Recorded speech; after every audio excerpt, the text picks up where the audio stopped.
এই দেখো আমরা রেডি হয়ে গেছি বিকেলে সাইট সিন করতে। একটা অটো ভাড়া করেছি, 1200 টাকা নেবে বলছে। চলো কি কি ঘুরে দেখা যাক। চলো কি হয়েছে দেখো, এই দেখো দেখো। এই দেখো বন্ধুরা, আমরা রুম নিয়ে নিয়েছিলাম মাইথন ড্যাম থেকে গিয়ে।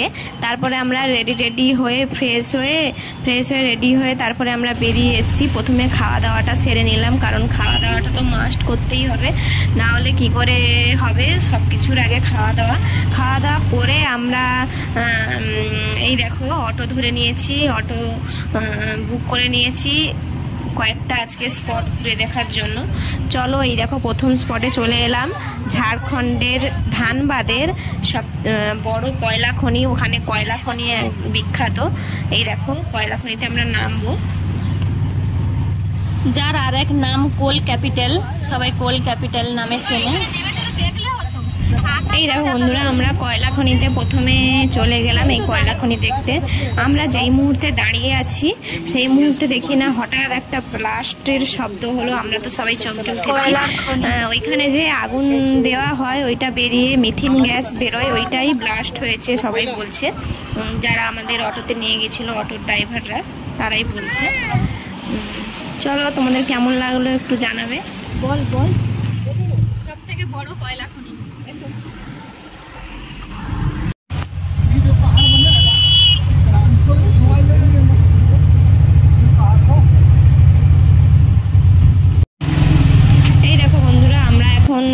কয়লা খনি দেখে আমরা বেরিয়ে পড়েছি ভাতিন্ডা ওয়াটারফলসের দিকে।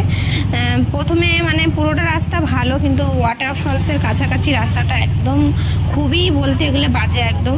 মানে অটোতে যাচ্ছি তো পুরো একদম যেন একদম অটো থেকে ফেলে দেবে এমন রাস্তা, এত বাজে। চলো তোমাদের ভাতিন্ডা ওয়াটারফলসের ভিউটা দেখাবো। এই দেখো বন্ধুরা, এদিকে আমার মেয়ে আমার কোলে তো ঘুমিয়ে গেছে, কারণ দুপুরে খাওয়া দাওয়া হয়ে গেছে, অটোতে বাতাস লেগেছে, তার জন্য সবার চোখেই ঘুম ভাব, কারণ আমরা সারা রাত জার্নি করে এসেছি, তোমরা আগের ভিডিওতে দেখেছো। এই দেখো বলতে বলতে আমরা ভাতিন্ডা ওয়াটারফলসের মেন গেটে এই দেখো চলে এলাম। আর সামনেই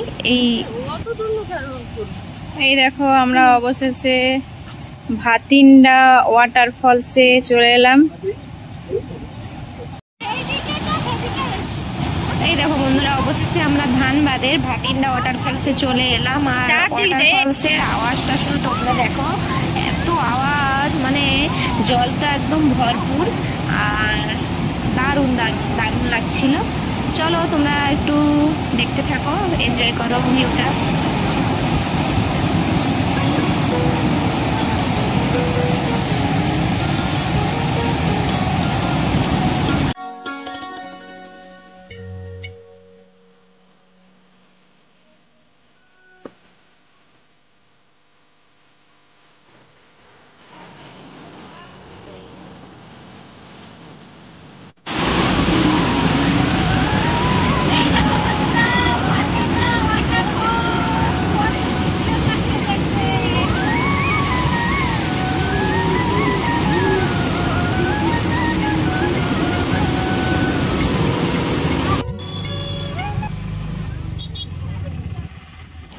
এই দেখো বন্ধুরা, আমাদের ভাতিন্ডা ওয়াটারফলস দেখা কমপ্লিট। ওখানে গাড়ি পার্কিংয়ের জন্য, অটো পার্কিংয়ের জন্য 50 টাকা টিকিট নিয়েছিল।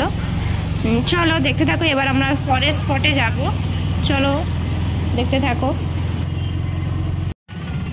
এই দেখো বন্ধুরা, আমরা এখন যাচ্ছি ধানবাদের রামরাজ মন্দির দেখতে। এখানে রামরাজ মন্দিরটা খুব জনপ্রিয় একটা, অনেক বড় মন্দির, সেইটা আমরা এখন দেখার জন্য যাচ্ছি। চলো তোমাদের সঙ্গে শেয়ার করব। এই দেখো রামরাজ মন্দিরের কাছে আমরা চলেও এলাম। চলো ভিতরটা কিভাবে তোমাদের সঙ্গে দেখাতে পারি, কিভাবে দেখাই না দেখাই, তোমরা সঙ্গে থাকো, দেখতে থাকো।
রাধা কৃষ্ণ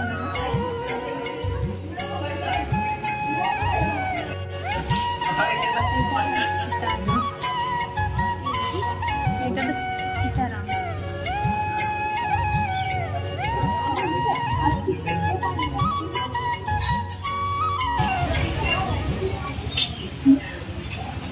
এই দেখো বন্ধুরা, এই মন্দিরটা কিন্তু খুবই সুন্দর, ভিতরে কারুকার্য খুবই সুন্দর লেগেছে আমাদের। এখানে অনেক রকমের ঠাকুর আছে, রাধা কৃষ্ণ ঠাকুর, রাম সীতা, শিবলিঙ্গ আছে, শিব ঠাকুর, শিব দুর্গা, গণেশ, হনুমানজি, বিভিন্ন রকমের ঠাকুর আছে এই মন্দিরটার মধ্যে। তোমাদের কেমন লাগলো কমেন্টে জানিও। আজকের এইটুকুই, এতটা অবধি থাক। আর পুরো ভিডিওটা তোমাদের কেমন লাগলো একটু জানিও। প্লিজ লাইক সাবস্ক্রাইব করো।